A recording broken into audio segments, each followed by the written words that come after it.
Hello everyone, welcome to channel learn with ease. आज का topic है पार्टनरशिप फंडामेंटल्स का, जिसमें हम सॉल्व करेंगे question number 56 chapter 1 TS Grewal की बुक से class 12 accounts. Online sessions, online classes के लिए आप मुझे इस नंबर पर व्हाट्सएप कर सकते हो, टेलीग्राम पर भी फॉलो कर सकते हो। अगर आप डीके गोयल बुक को फॉलो कर रहे हो और उसके क्वेश्चंस के सॉल्यूशन ढूंढ रहे हो, तो कहीं और जाने की जरूरत नहीं है।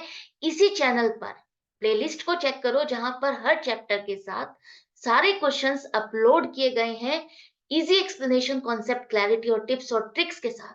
तो आप अगर समझना चाहते हो किसी भी क्वेश्चन को, तो आप सिर्फ प्लेलिस्ट को चेक करो, जहां पर आपको सभी क्वेश्चंस मिलेंगे।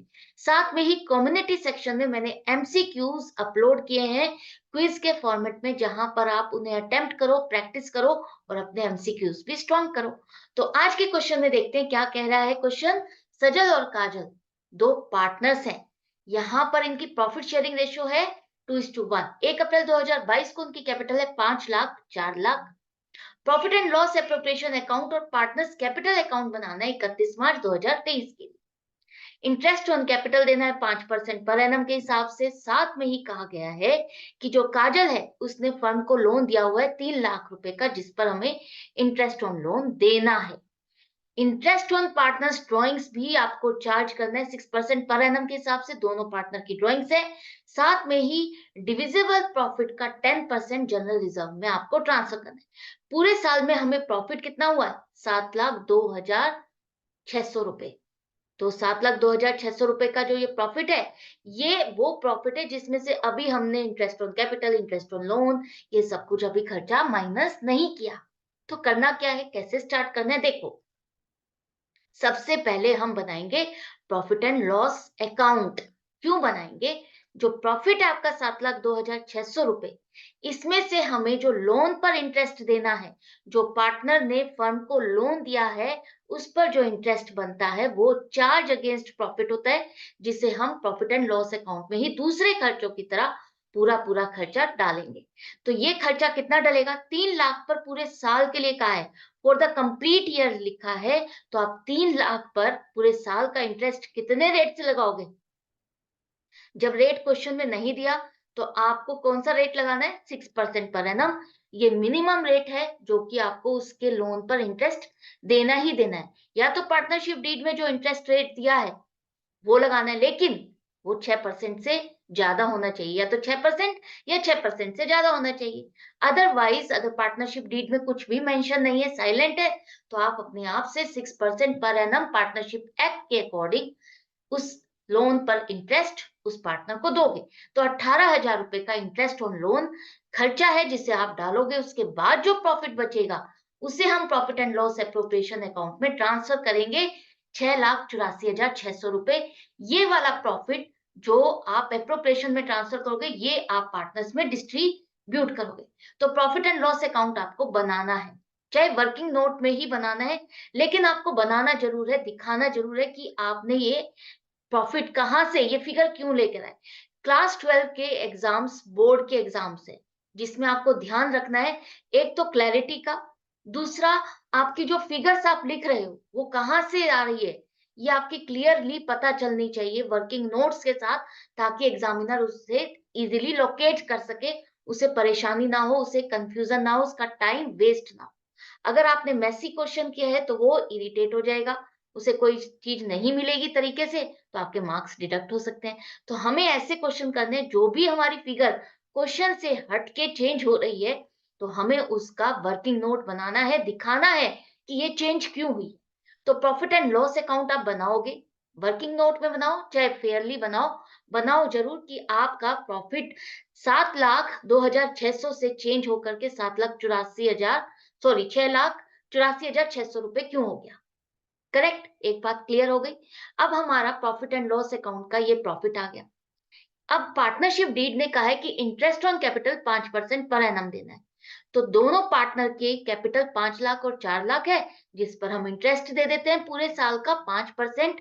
सजल का बनेगा 25,000 और काजल का बनेगा 4 लाख पर 5% 20,000। तो टोटल इंटरेस्ट ऑन कैपिटल 45,000, ये भी हमने दे दिया। तो 6,84,600 में से 45,000 आपने बांट दिए। इसी तरह से यहाँ पर इंटरेस्ट ऑन पार्टनर्स ड्रॉइंग्स भी आपको चार्ज करना है। ये जो ड्राइंग्स का इंटरेस्ट है ये फर्म के लिए इनकम है, फर्म के लिए इनकम है, पार्टनर्स के लिए खर्चा है। तो हम कहाँ लिखेंगे? एप्रोप्रिएशन की क्रेडिट साइड पर। तो दोनों की ड्राइंग्स पर कितना कितना इंटरेस्ट बनेगा। यहाँ पर कोई डेट मेंशन नहीं है किसने कब विड्रॉ किया पैसा। उस केस में हम क्या करते हैं, जो फाइनेंशियल ईयर होता है उसके पीरियड का आधा लेते हैं। तो इनका फाइनेंशियल ईयर 1 अप्रैल से 31 मार्च तक है। 12 महीने का हाफ कितना होगा? 6 महीने। तो आप दोनों पार्टनर्स के ड्राइंग्स पर 6-6 महीने का इंटरेस्ट लगाओगे। तो 1 लाख पर 6% के हिसाब से 6 महीने का बनेगा 3,000 रुपए। काजल का बनेगा 80,000 पर 6% के हिसाब से 6 महीने का 2400 रुपए।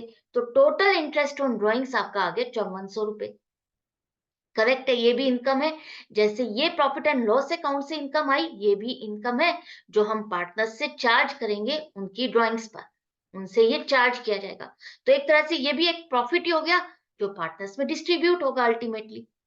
वैसे ये खर्चा है जो कि उनके पार्टनर्स कैपिटल अकाउंट में डलेगा, लेकिन ये इनकम भी दोनों पार्टनर से ले करके हम प्रॉफिट के फॉर्म में डिस्ट्रीब्यूट करेंगे।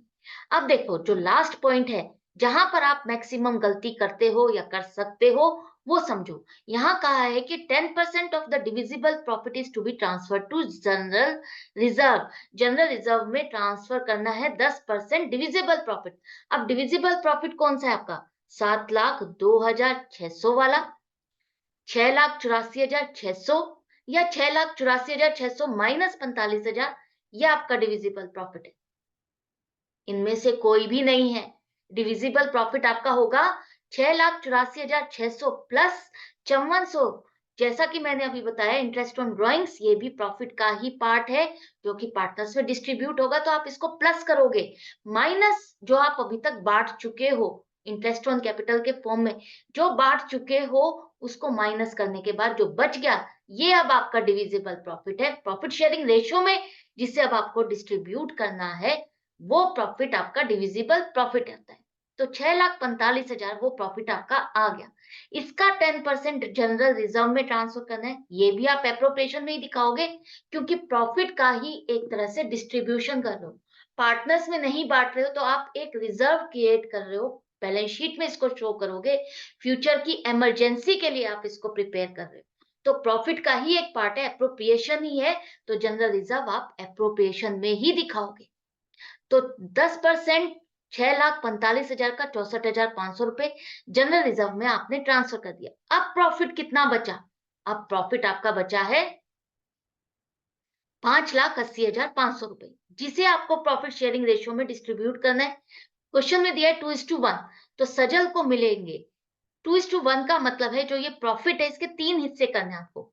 2 + 1 3 आ रहा है ना, तो 3 हिस्से करोगे इस प्रॉफिट के और जिसमें से 2 हिस्से मिलेंगे सजल को और 1 हिस्सा मिलेगा काजल को। तो सजल का प्रॉफिट 3,87,000, काजल का प्रॉफिट 1,93,500 रुपए। और ये प्रॉफिट अब आप इन दोनों पार्टनर्स के कैपिटल अकाउंट में ट्रांसफर करोगे। प्रॉफिट है, इनकम है, फायदा है पार्टनर्स के लिए, तो उनकी कैपिटल अकाउंट जो क्रेडिट होते हैं उसी में ही आप प्लस करते हो। वैसे भी आपने अभी तक क्लास 11 में भी देखा है, प्रॉफिट होता है तो आप कैपिटल अकाउंट में ऐड करते हो ना, और लॉस होता है तो माइनस करते हो। उसी तरह से ये कैपिटल अकाउंट में एडिशन है, एडिशन दिखाना है तो हम क्या करेंगे? क्रेडिट करेंगे। तो सजल्स कैपिटल अकाउंट क्रेडिट होगा, काजल्स कैपिटल अकाउंट भी क्रेडिट होगा और profit and loss appropriation account आपका डेबिट होगा। क्रेडिट साइड का टोटल ज्यादा है, इसका मतलब प्रॉफिट है, और बैलेंस करने के लिए आपको डेबिट साइड पर ही लिखना है। इतनी बातें तो हमें समझ में आ चुकी है, लेजर बैलेंसिंग हमने की है क्लास 11 में। तो लास्ट में टोटल लिखो 6,90,000, ये आपका एप्रोप्रिएशन अकाउंट बन गया। इसके बाद वो कह रहा है कि आपको कैपिटल अकाउंट भी बनाने हैं। तो कैपिटल अकाउंट बनाने के लिए जो एप्रोप्रिएशन अकाउंट आपने बनाया था उसी का ही बेस लोगे। ओपनिंग कैपिटल आपके पास है दोनों पार्टनर्स की, 2 पार्टनर्स है तो दोनों के अलग-अलग कॉलम बनाओगे, डेबिट और क्रेडिट साइड दोनों साइड पर।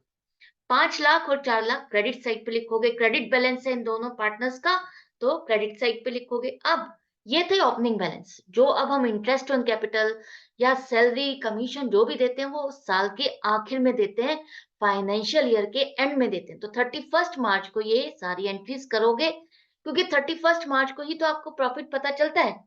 तो 31 मार्च को जो प्रॉफिट है उसका एप्रोप्रिएशन हो रहा है, डिस्ट्रीब्यूशन कर रहे हो, तो इसी तारीख को आप एंट्री करोगे। आपने जो इंटरेस्ट ऑन कैपिटल दिया 25,000 और 20,000 वो डालोगे। दोनों पार्टनर्स के कैपिटल में एडिशन ही होगा, फायदा उनके लिए। इसके बाद जो जनरल रिजर्व है ये पार्टनर्स के अकाउंट में नहीं डलेगा, ये बात याद रखना। गलती से भी इसको यहाँ पार्टनर्स के अकाउंट में डिस्ट्रीब्यूट मत कर देना। ये अलग से आप बैलेंस शीट में शो करोगे, पार्टनर्स से इनका कोई लेना देना नहीं है। इसके बाद यहाँ इंटरेस्ट ऑन ड्राइंग से आपके पास इंटरेस्ट ऑन ड्राइंग से पहले प्रॉफिट भी आपका आ रहा है, यहाँ साथ के साथ लिखो क्रेडिट साइड पर 3,87,000 और 1,93,500 रुपए। इंटरेस्ट ऑन ड्राइंग्स पार्टनर्स के लिए खर्चा है, नुकसान है, जिसे हम कहाँ दिखाएंगे, डेबिट साइड पर दिखाएंगे। साथ में जो उनकी ड्राइंग्स है वो भी आपको दिखानी है। कई बार हम इंटरेस्ट ऑन ड्राइंग्स तो दिखा देते हैं, लेकिन ड्राइंग्स जो उन्होंने की है वो हम माइनस ही नहीं करते, वो हम लेस ही नहीं करते, वो हम डेबिट साइड पर लिखते ही नहीं, जिसकी वजह से हमारा क्वेश्चन सही होते हुए भी गलत हो जाता है। जैसे आप कैपिटल अकाउंट में से ड्राइंग्स को लेस करते हो, उसी तरह से कैपिटल अकाउंट में आप इसे डेबिट साइड पर शो करोगे। यहाँ पर डायरेक्टली ये यहाँ से ही माइनस हो जाएंगे। तो 1,00,000 और 80,000 दोनों की ड्राइंग्स डेबिट साइड पर शो करो। इंटरेस्ट ऑन ड्राइंग्स ये भी डेबिट साइड पर आएगा। अब आएगा आपका क्लोजिंग बैलेंस दोनों पार्टनर्स का। 8,09,000 सजल का है और काजल का है, यहाँ पर 5,31,100 रुपए, और एंड में लिखोगे दोनों का टोटल दोनों साइड पर। तो ये आपके कैपिटल अकाउंट भी कंप्लीट हो गए। तो एप्रोप्रिएशन अकाउंट और कैपिटल अकाउंट जैसा कि क्वेश्चन में कहा था हमने कंप्लीट कर लिया। आई होप आपको समझ में भी आ गया कैसे स्टार्टिंग करनी है, कैसे अटेम्प्ट करना है, कैसे वर्किंग नोट्स बनाने हैं। जैसे जैसे मैंने बनाया है वैसे ही आपको करना है। तो फुल मार्क्स तो पक्के हैं, कहीं नहीं जाएंगे आपके मार्क्स, कहीं डिडक्ट नहीं होंगे। डेफिनेटली आप डिजर्व करते हो फुल मार्क्स। बस प्रैक्टिस करते रहो, एक एक चीज को क्लियर करते रहो। जैसे क्वेश्चंस आपको डिफरेंट डिफरेंट लैंग्वेज के साथ मिल रहे हैं, वो क्यों फॉर्मेट किए गए हैं, ताकि आप इन लैंग्वेज से यूज टू हो जाओ, आपको समझ में आ जाए कि क्वेश्चन किस तरह से पूछा जा सकता है, किस किस तरह से क्वेश्चन को लिखा जा सकता है। और आप उनको जितनी बार पढ़ोगे तो आपको समझ में आने लगेगा कि इस क्वेश्चन में मुझे करना क्या है। अदरवाइज अगर प्रैक्टिस एक ही दो क्वेश्चन की करोगे तो हो सकता है कोई पॉइंट है जो आपको नर्वस कर दे क्वेश्चन एग्जाम के टाइम पर। तो उसके लिए हमें अपनी प्रैक्टिस जारी रखनी है, हर क्वेश्चन को अच्छे से जम के प्रैक्टिस करना है। तो मिलती हूँ नेक्स्ट वीडियो में नेक्स्ट क्वेश्चन के साथ। Good bye and take care.